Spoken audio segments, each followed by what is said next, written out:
मुझे पद्मश्री मिला है, लेकिन उद्योग और ट्रेड में। जिस समाज में कभी खाना नसीब नहीं था, जहां कपड़े तक ढंग के नहीं थे, जहां रहने के लिए घर नसीब नहीं था, ऐसे लड़की को पद्मश्री मिला उद्योग और ट्रेड में।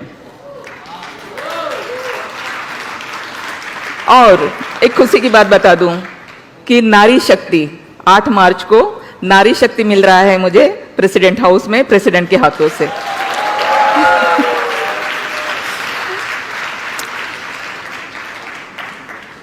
तो ये सारा करते हुए जो संघर्ष मैंने किया, मिला तो सब कुछ है, लेकिन कैसे, कितना संघर्ष करना पड़ा मुझे इन सारी बातों के लिए।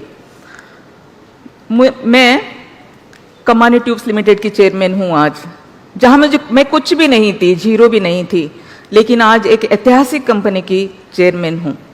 ये सब करते हुए मेरा जो सफर है, मैं एक छोटे से गांव से आई थी, एक छोटा सा गांव, जिस गांव में सिर्फ एक रास्ता था चलने के लिए, मतलब मार्केट जाओ तो वही एक रास्ता है, स्कूल जाओ तो भी एक वही रास्ता है, मतलब वही एक रास्ते पे सारा कुछ खत्म हो रहा है। लेकिन आज मुंबई जैसे शहर में मेरी कंपनी के नाम से 2 रोड है, रामजी भाई कमानी, कुर्ला कमानी। तो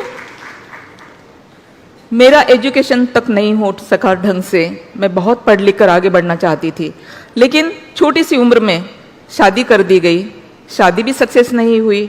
उसके बाद घर वापस बाबा लेकर गए, लेकिन वहां जाने के बाद लोगों को ये बात भी पसंद नहीं आई कि एक बेटी जो ससुराल गई थी वो वापस मैके कैसे आ सकती है, क्योंकि ये तो हमारी परंपरा है ही नहीं ना। ससुराल में चाहे वो लड़की मर जाए कोई बात नहीं है, लेकिन वो वापस नहीं आ सकती, क्योंकि उसको समाज ठीक नहीं समझता। और फिर समाज जिस नज़र से, अंदाज से मुझे देखना शुरू किया, तो मुझे इतना बुरा लग रहा था कि मेरी वजह से मेरे माँ बाप को बहुत कुछ सुनना पड़ रहा है। मैं बोझ बन चुकी हूँ धरती के ऊपर, क्योंकि ना तो मेरे पास एजुकेशन है, मैं नौकरी नहीं कर सकती, ना ही मैं ससुराल में, अच्छा है मेरा ससुराल जिसमें मैं संसार कर सकती हूँ। तो फिर मुझे क्या करना चाहिए? तो मुझे ऐसे लगा मुझे मर जाना चाहिए, और मैंने पॉइजन पी लिया। पॉइजन पीने के बाद भी मैं मर नहीं सकी, मुझे बचा लिया गया। लेकिन बचने के बाद जो लोग मुझे देखने के लिए आ रहे थे, वो ये कह रहे थे कि ये लड़की, तूने ये क्या कर दिया? अगर तू मर गई होती तो लोगों ने क्या कहा होता? लोग तो यही कहते ना कि महादेव की बेटी ने जरूर ऐसा कुछ काम किया होगा जिसकी वजह से इसे मरना पड़ा। तो ये बात जो है वो मेरे दिल की गहराई तक पहुंची कि ये क्या है, लोग न जीने देते हैं न मरने देते हैं। जीना बहुत मुश्किल था, इसलिए मरने का रास्ता चुना था, लेकिन मरने भी नहीं देते, तो अब क्या करें? तब फिर मैंने सोच लिया कि मैं कुछ करके दिखाऊंगी, इसी दुनिया को कुछ करके दिखाऊंगी। लेकिन क्या करूं, कहाँ जाऊं? कुछ रास्ता नहीं था मेरे पास, क्योंकि मैं एक छोटे से गांव में रहने वाली, और उस जमाने में इतना सारा कुछ था भी नहीं जिस तरह से आज के ज़माने में बहुत कुछ सीखने के लिए है, मेरे ज़माने में नहीं था। वहाँ तो ऐसा था ना कि घर से बाहर लड़की अगर जाती भी है तो कहाँ जा रही, क्यों जा रही, किससे बात कर रही है, इस तरह से था। उस सारे ऐसे हालातों में अपना रास्ता चुनना यकीनन बहुत ही मुश्किल था, लेकिन फिर भी मैंने किसी की परवाह नहीं की, क्योंकि परवाह अगर करती तो शायद मैं कुछ कर ही नहीं पाती। और मैं चलती रही, रास्ता मिलता गया। सिलाई सीखी, सिलाई के तौर पर मैंने नौकरी की, नौकरी जो 2 रुपये रोज से और 60 रुपये महीने से मैंने स्टार्टिंग की। उसके बाद मैंने उसी से अपना रास्ता चुना। लेकिन कुछ ही दिनों में मेरे बाबा की नौकरी जाती रही, मेरी बहन दवा के खातिर मर गई, और फिर तब मुझे पता चला कि पैसा कितना इम्पोर्टेंट है, क्योंकि अगर पैसा नहीं होगा तो हमारे अपने भी हमें छोड़कर जा सकते हैं और हम उनका ट्रीटमेंट तक के नहीं कर पाते। तो फिर पैसा कमाना चाहिए, और फिर मैंने अपना संघर्ष शुरू किया। कहाँ से आएगा, कैसे आएगा, कहाँ जाऊँ मैं, सोचती रही। और फिर पता चला कि सरकार की कुछ स्कीम है जिसमें से हम लोन ले सकते हैं और कुछ कर सकते हैं, और मैंने 50,000 का लोन लिया।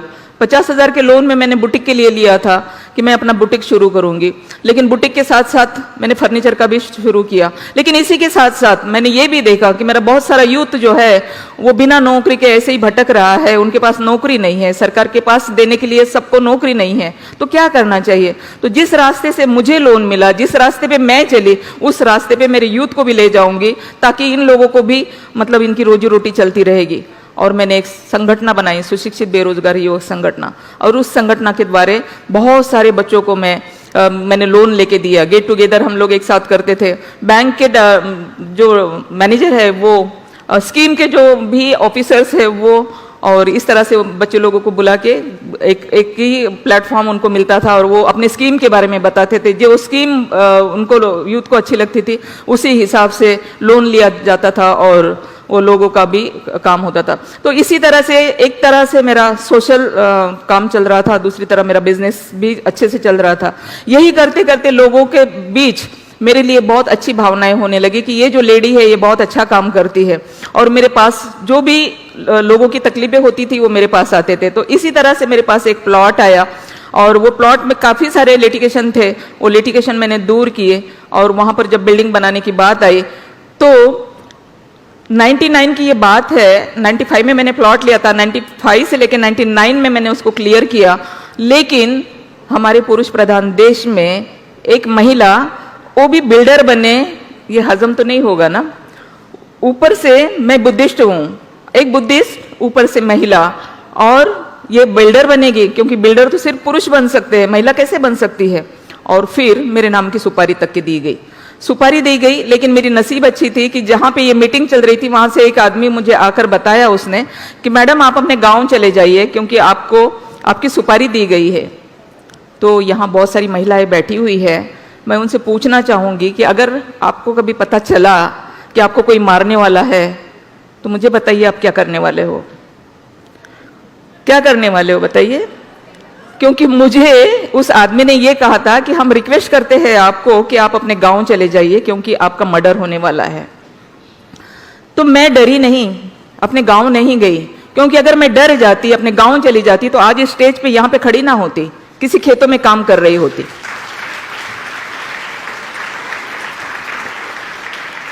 तो मैं उस वक्त के पुलिस ऑफिसर जो थे, मैं कल्याण में रहती थी, थाना में जो पुलिस कमिश्नर थे वहाँ भुजंगराव मोहिते जिनका नाम था, 99 की बात है, और मैं उनके पास गई और उनको मैंने बताया कि इस तरह की मुझे मारने की सुपारी दी गई है साहब। उन्होंने कहा ये कैसे मुमकिन है। मैंने कहा भाई साहब आप पुलिस है, आप ढूंढ लीजिए क्या हो गया, लेकिन ये बात सच है, मुझे पता चली इसीलिए आपको बताई। पुलिस ने देखा, कार्रवाई की, लोग पकड़े गए। लेकिन उन्होंने मुझे एक सलाह दी कि आप एक काम कीजिए, अभी आप बिजनेस में आ ही गए हो और आपको अभी पता चला है, लेकिन नेक्स्ट टाइम हो सकता है कि पता ना चले, तो आप क्यों नहीं अपने लिए सिक्योरिटी ले लेती हो। तो मैंने कहा साहब सिक्योरिटी लेकर कहाँ लेकर घूमूंगी मैं, मुझे सिक्योरिटी नहीं चाहिए, देना हो अगर तो मुझे रिवॉल्वर लाइसेंस दे दीजिएगा।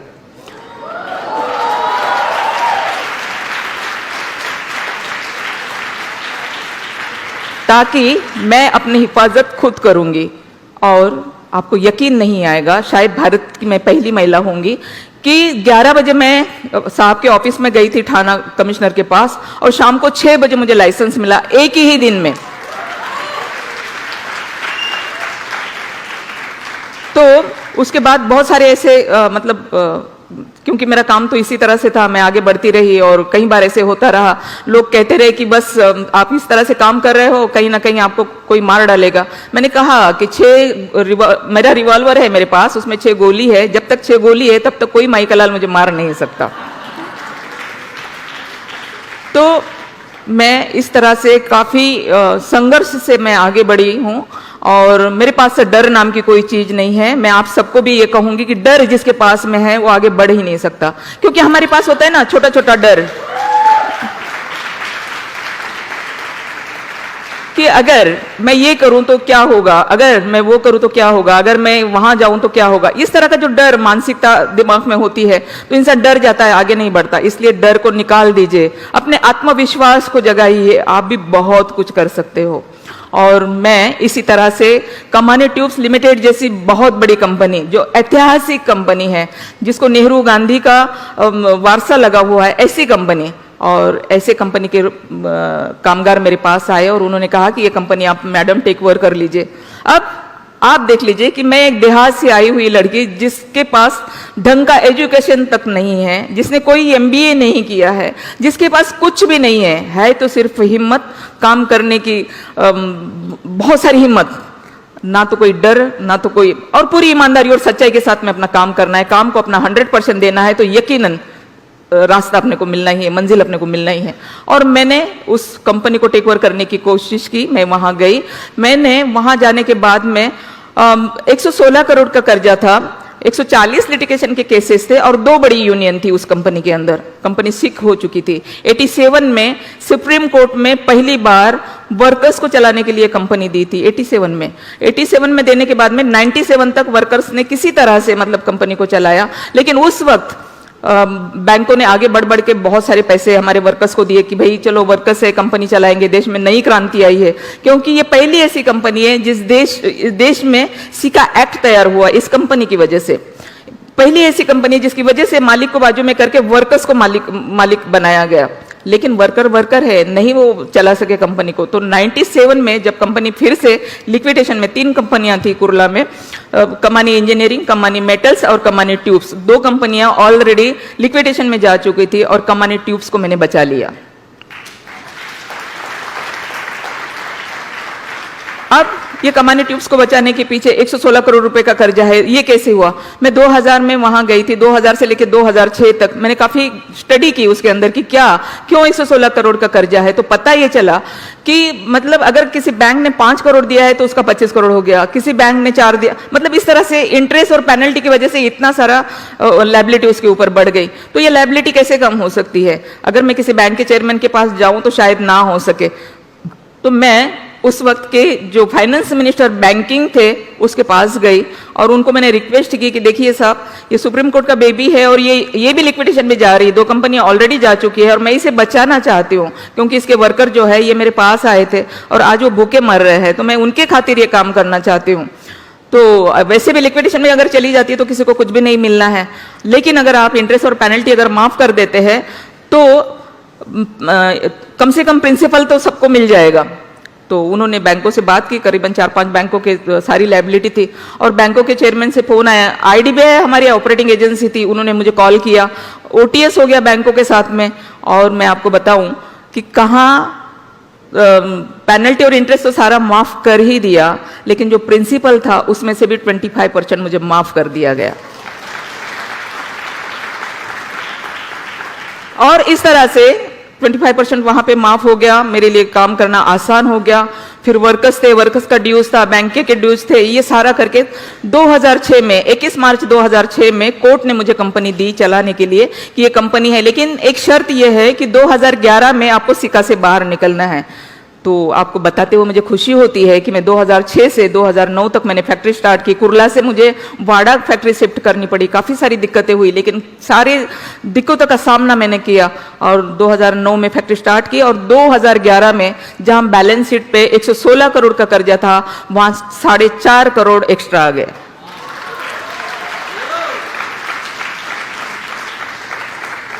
तो इस तरह से मेरा संघर्ष रहा और बहुत सारा है बताने के लिए, लेकिन वक्त हमारे पास कम है, इसलिए बहुत कम में ही बात करेंगे। तो 2011 में मैं सिका से बाहर आ गई, इसीलिए सरकार ने मुझे 2013 में पद्मश्री से नवाजा और आज दुनिया भर के अवार्ड्स मुझे मिलते हैं, दुनिया भर के। एक महीने में 5-5 अवार्ड्स, आप यकीन नहीं करोगे। मैं अभी लंदन से परसों आई हूँ, 27 तारीख को मुझे लंदन में वहाँ के पार्लियामेंट में भी मुझे अवार्ड्स मिला। तो इस तरह से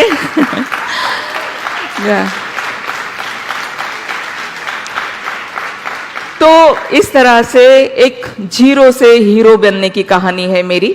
और अगर आप सब भी मेहनत करें, हिम्मत से अपना काम करें, सच्ची लगन और यकीन से काम करें, तो यकीनन आप सब भी कल्पना सरोज की तरह बन सकते हो। Thank you.